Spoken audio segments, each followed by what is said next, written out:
And there's been many studies. I was reading some of your transcripts, and there's been numerous articles that are produced, not specifically maybe talking about chocolate, but what is in the chocolate, and they break, and that's the science, right? The components of chocolate are.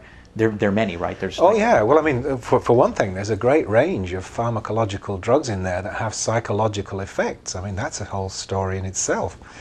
There's caffeine in there. Caffeine, as you know, is a stimulant. It braces one. But don't panic about that, because in fact there's less caffeine in the doctor's chocolate than there is in decaffeinated coffee. So you've got to say it's there. There's a trace. But there's phenylethylamine, you know, the love molecule.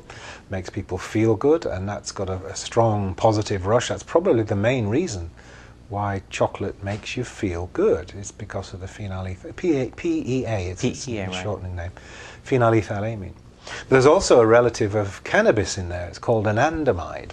So you don't have to smoke pot, you can just eat chocolate and you get the same laid back effect. And of course that's what we know, it's what we experience, isn't it? You eat chocolate and it's kind of It's soothing. It's soothing, it's calming, so it's a great stress buster in its own right anyway.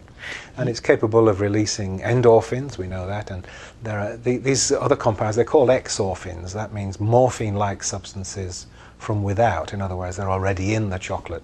Okay. And then it will release morphine-like substances within called endorphins. You know the endorphin story, right? People who go to the gym and they work out, they get this endorphin rush and they feel high. It's because of endorphins. Now chocolate is right in this. I'm not saying it's a psychedelic, right? But I'm saying it's very close in there. You know, it has very strong positive psychological transformation substances in there. Mm-hmm. Good pharmacology, if you like. Feel good pharmacology. It's feel good, right? Yeah. And then I mean, you just mentioned about eating the chocolate. It leads to feeling good.